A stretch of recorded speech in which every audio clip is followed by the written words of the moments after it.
On a cold, rainy Monday morning in downtown Chicago, a young man named Ethan Miller stood at the entrance of a tall corporate building.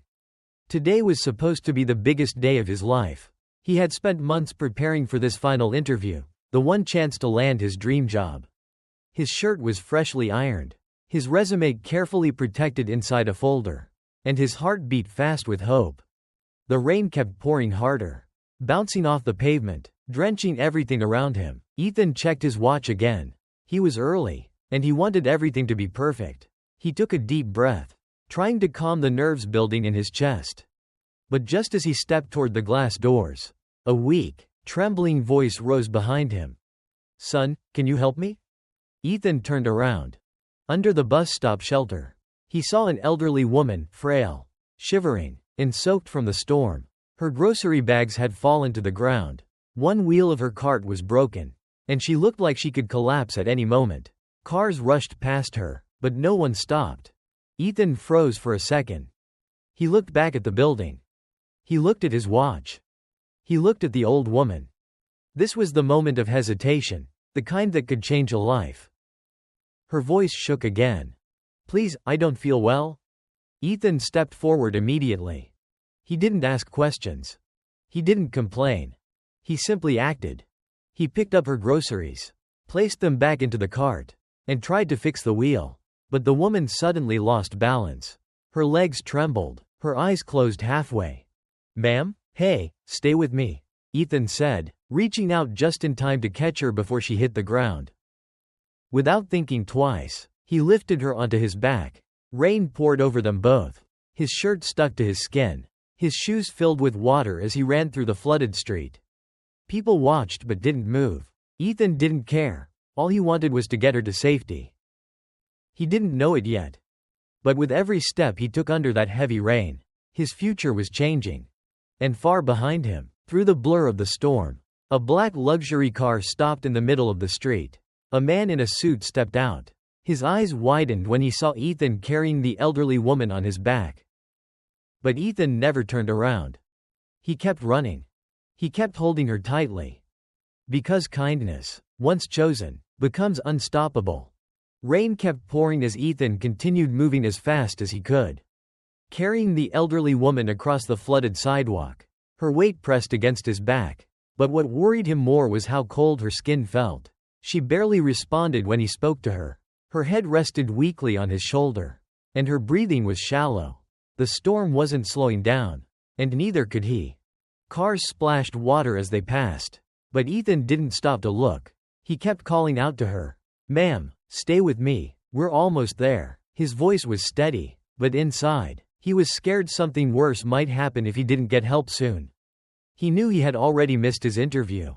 Yet at that moment, it didn't matter. The woman's safety was all he cared about. As he crossed the intersection, a large puddle soaked his pants up to his knees. His shoes were heavy, but he pushed forward. People nearby glanced at him, some with surprise, others with concern, but none stepped out to help. Ethan adjusted his grip and kept moving. He remembered her saying earlier that she didn't feel well, and now he could feel her growing weaker by the second. Halfway down the street, a black Rolls-Royce slowed beside them. Ethan didn't pay attention. He assumed it was just another car stuck in the storm. But the door suddenly opened, and a tall man in a suit stepped out, ignoring the rain hitting his shoulders. The man stared at Ethan, shocked, confused, as if he recognized the woman but couldn't understand what was happening. Ethan didn't stop or ask questions. He simply nodded politely and kept going, not realizing who the man was. To him, it was just another stranger on a busy street. The man didn't say anything, only watched Ethan with growing concern before rushing back to his car and following from behind. Ethan turned into a quieter block, finally spotting a sheltered area near a closed pharmacy. He gently lowered the woman onto a bench, supporting her back with his arm. She whispered something too soft to understand. Ethan checked her pulse, relieved to feel it, though faint. He looked around, planning the next step. He knew he needed to bring her home or call for help. The rain still hammered the pavement, and the city lights reflected off the wet ground. Ethan took one deep breath, trying to steady himself. He had no idea that the man from the luxury car was still following. and that this moment was about to change everything. Ethan waited a moment under the small pharmacy awning, trying to shield the elderly woman from the storm. Her breathing was still faint but steady. He spoke softly. "Ma'am, I'm going to get you home. Just hang on with me. Okay?" She nodded weakly, barely opening her eyes. Ethan lifted her again, careful and steady, then continued walking through the rain. The Rolls-Royce followed slowly behind, but Ethan still didn't pay attention to it. His focus was on the woman in his arms. The neighborhood became quieter as he moved away from the main street. The rain softened slightly, but the cold wind cut through his soaked shirt. His arms were tired, but he refused to stop. After nearly 10 minutes, the woman whispered one short word. Left. Ethan followed her direction, turning into a narrow residential street. A small, older house appeared at the end, its porch light barely glowing. The moment she saw it, the woman breathed out a small sigh, almost like relief. Ethan walked up the path, climbed the few steps, and gently lowered her onto a wooden chair on the porch. He knocked on the door, then realized no one else lived here. She had mentioned earlier she lived alone. Ethan helped her find the keys in her pocket, unlocked the door, and guided her inside. The house was tidy but clearly worn with age. Family photos rested on shelves, many of them faded. Ethan helped her sit on the couch, covered her with a blanket, and checked that she was breathing normally again. When she finally regained some strength, she whispered, "Thank you. I'm sorry you got so wet." Ethan smiled, shaking his head. "Don't worry about me. I just wanted you safe." But as he looked down at his watch, the reality hit him. He was almost an hour late. His phone buzzed with a missed call and a short message from the company. "The position has been filled. We wish you the best." Ethan stared at the screen for a moment, feeling the weight of it sink in. He had worked so hard. This interview meant everything. Still, he didn't regret his decision. He stayed a little longer to make sure she was stable. He fixed the blanket, checked the heater, and made her a warm cup of tea from the kitchen. Before he left, she touched his hand gently and whispered, "You're a good man? You didn't have to do all this." Ethan simply nodded. He stepped back out into the rain, now lighter than before, and walked down the front steps. He didn't see the black luxury car parked across the street. He didn't see the man watching him carefully. But he would, very soon. And that moment would turn his entire life in a direction he never expected. Later that afternoon, after leaving Margaret's house, Ethan finally reached his small apartment. His clothes were still damp, and he felt the exhaustion of the long morning catching up to him. He dropped his keys on the table and sat down, letting out a slow breath. Losing the interview still stung, but he kept reminding himself he made the right choice. Saving a life mattered more than any job. Just as he leaned back to rest, headlights flashed through his window. A black SUV pulled up in front of the building. The same luxury vehicle he had ignored earlier. Ethan didn't think much of it at first, but then he heard firm footsteps approaching his door. Before he could stand, someone knocked, not timidly, but with purpose. Ethan opened the door cautiously. Standing there was the same tall man he saw stepping out of the Rolls-Royce in the rain. A man in an expensive suit, with rain still clinging to his shoulders. His expression was serious, almost intense. "Are you Ethan Miller?" the man asked. Ethan nodded slowly. "Yes, can I help you?" The man extended his hand. "I'm Daniel Dawson. I believe you helped my mother today." Ethan froze for a moment, realizing who this man was. Margaret had mentioned her son was always busy, barely visited. He didn't expect him to show up at his door. "Your mother, she wasn't feeling well. I just did what anyone would do," Ethan replied. Daniel shook his head firmly. "No, not anyone. Most people walked past her. You didn't." There was a pause, the kind that carries weight. Daniel's voice softened a little. "I came home for a short visit today, and she couldn't stop talking about you. She said a young man carried her through a storm and stayed until she was safe." His eyes lowered. "I haven't seen her that happy in years." Ethan didn't know what to say. The whole situation felt unreal. Daniel continued, "Look, Ethan, I followed you because I needed to know the truth myself. I needed to see who you were." He took a breath, steadying his tone. "And now I want to talk to you, properly." He stepped back and motioned toward the SUV. "Would you come with me? There's something I think you need to hear." Ethan hesitated. He wasn't used to rich men in luxury cars showing up at his door. But something in Daniel's voice seemed genuine, not arrogant, not entitled, just sincere. Ethan grabbed his jacket and locked the door. As he walked toward the SUV, he had no idea that this ride wouldn't just be a conversation. It would be the beginning of a life-changing offer he never imagined. Ethan sat quietly in the back seat of the black SUV as it moved through the city. The rain had stopped, but the clouds still hung low, casting a gray tone over the skyline. Daniel sat in the front seat, speaking briefly to his driver, then glanced at Ethan through the rearview mirror. "My mother doesn't trust people easily," he said, "but today, she trusted you." Ethan didn't know how to respond, so he simply nodded. The SUV turned into a private parking entrance beneath a tall modern building, one Ethan recognized immediately. It was the same company where he had hoped to interview that morning. His stomach tightened slightly as the memory resurfaced.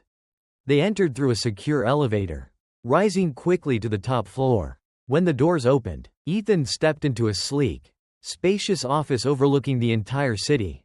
The room was lined with glass walls, polished desks, and awards on display. Daniel walked ahead, motioning for Ethan to follow. "This is my office," Daniel said, placing his briefcase down. "I run Dawson Technologies." Ethan blinked, surprised. He had seen the company's name on dozens of job boards. It was a major corporation, known for high standards and intense competition. He never imagined he'd end up in the CEO's office. Daniel turned to face him. "My mother told me you missed your interview today," he said. Ethan swallowed and answered honestly. "Yes, by the time I made sure she was safe. It was too late. I called, but the position had already been filled." Daniel's expression shifted, not pity, but recognition. "You sacrificed your chance for someone you didn't even know." He walked to his desk, opened a drawer, pulled out a folder, and set it in front of Ethan. "This company has plenty of applicants with strong resumes," he said, "but very few with the kind of character you showed today." Ethan looked down at the folder, unsure what he was supposed to do. Daniel tapped it gently. "Open it." Inside was a formal job offer, a position higher than the one Ethan originally applied for, with better pay and full benefits.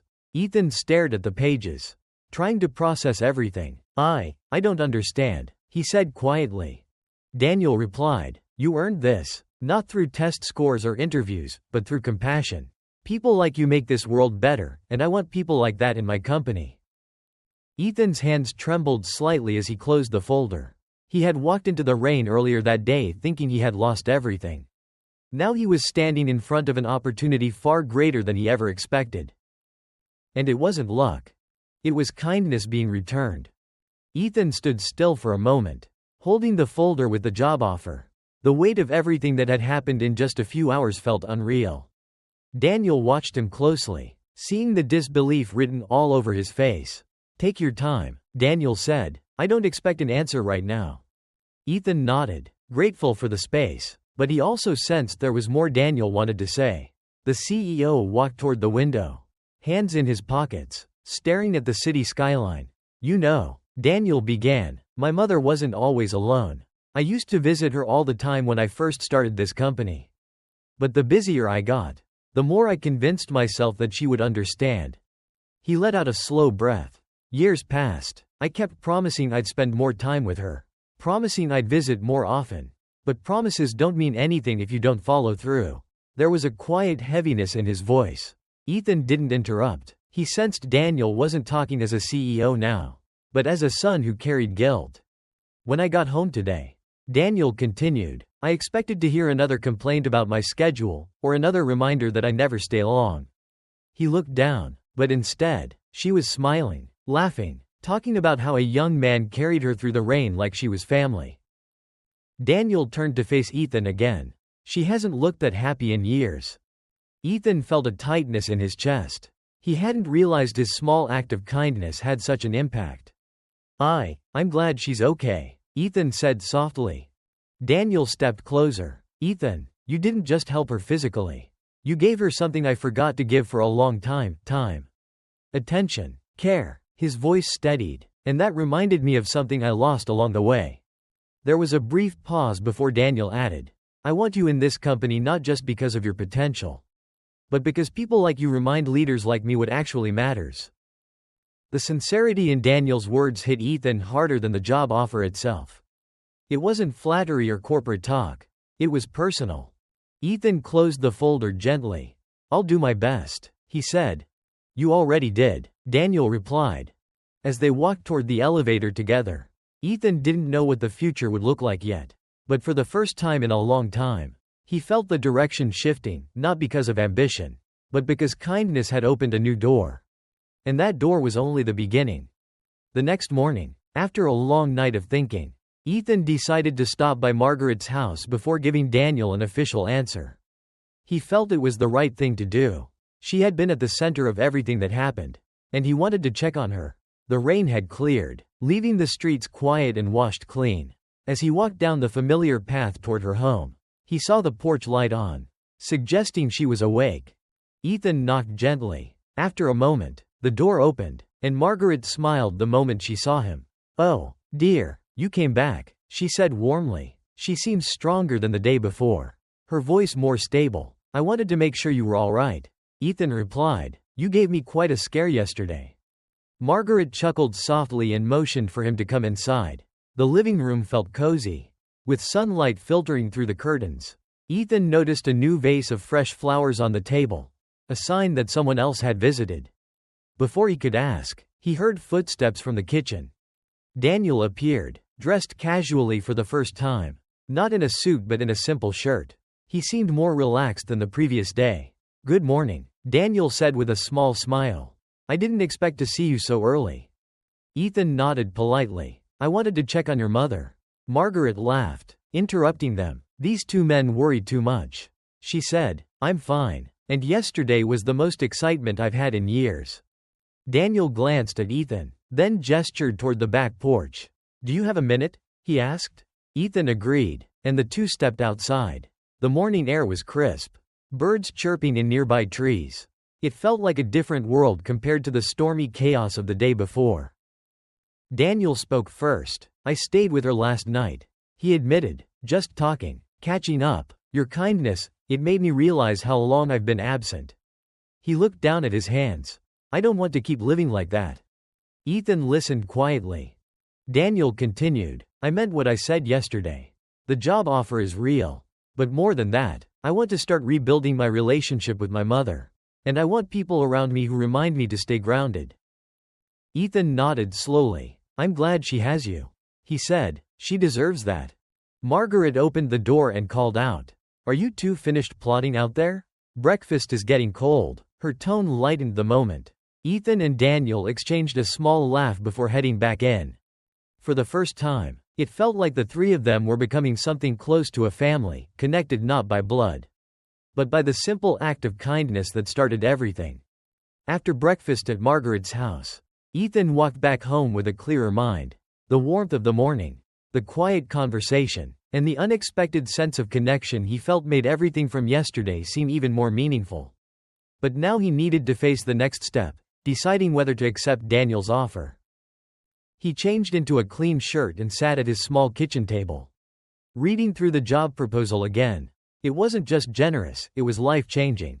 Competitive salary, full benefits, a mentorship track, and a chance to be part of meaningful work. Still, Ethan wanted to make sure he earned it, not out of pity, not out of charity, but because he truly deserved the position. A few hours later, his phone buzzed. It was a message from Daniel. "If you're free today, I'd like you to visit the office again. No pressure, just a tour." Ethan replied that he was on his way.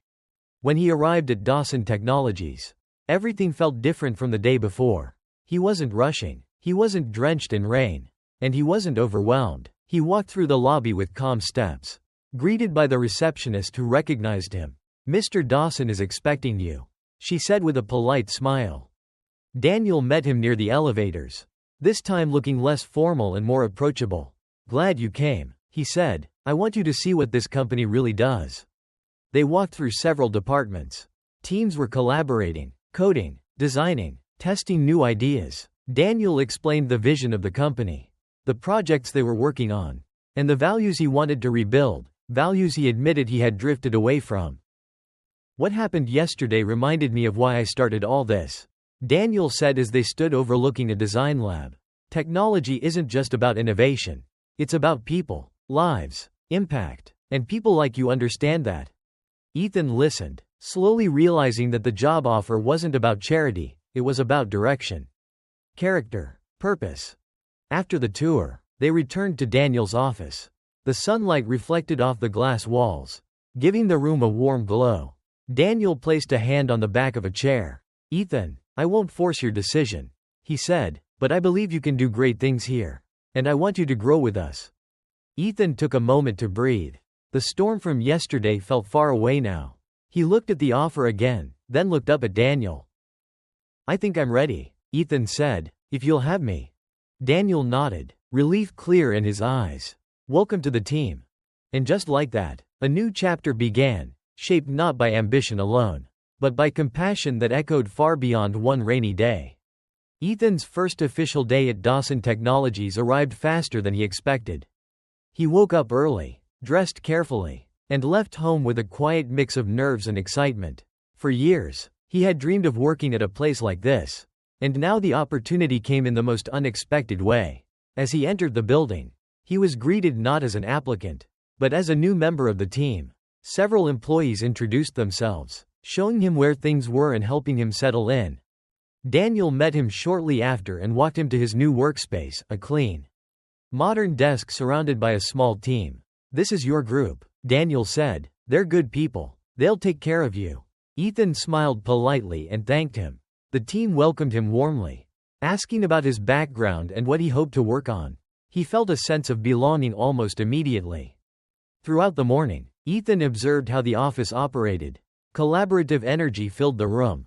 People shared ideas, tested solutions, and solved problems together. It was the kind of work environment he had always wanted, one that valued both skills and character.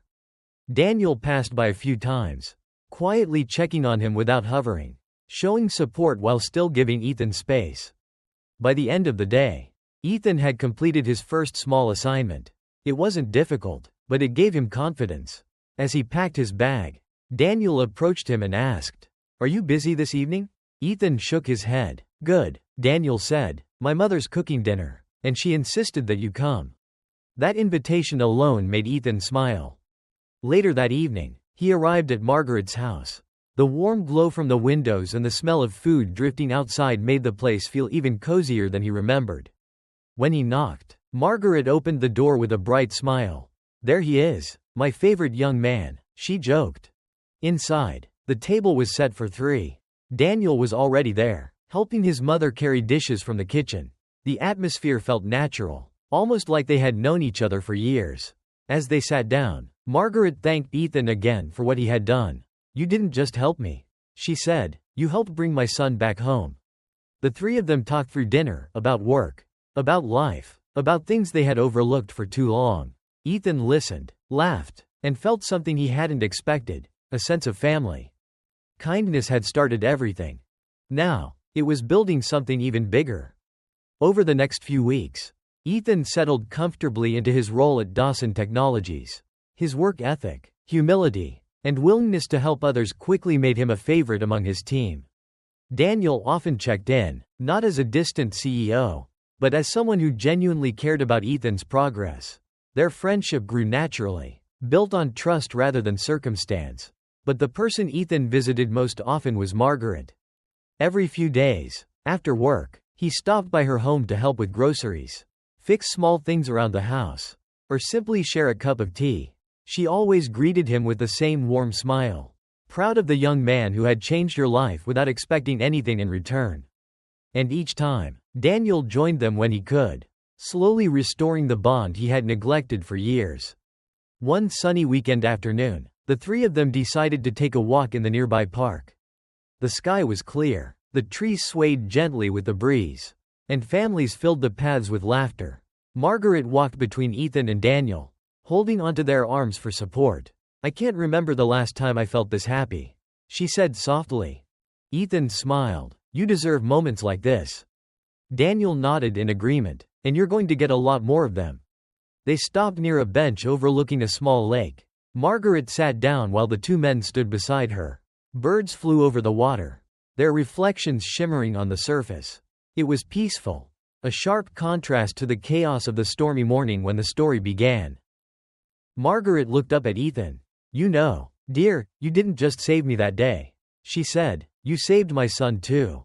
Daniel lowered his eyes, touched by her words. She continued, "And both of you saved something I thought I had lost, family." Ethan felt a quiet warmth in his chest. He hadn't sought recognition or reward. He had simply chosen kindness. And that choice had rippled far beyond what he imagined. As they stood together by the water, the wind carrying gentle waves across the surface, Ethan realized something.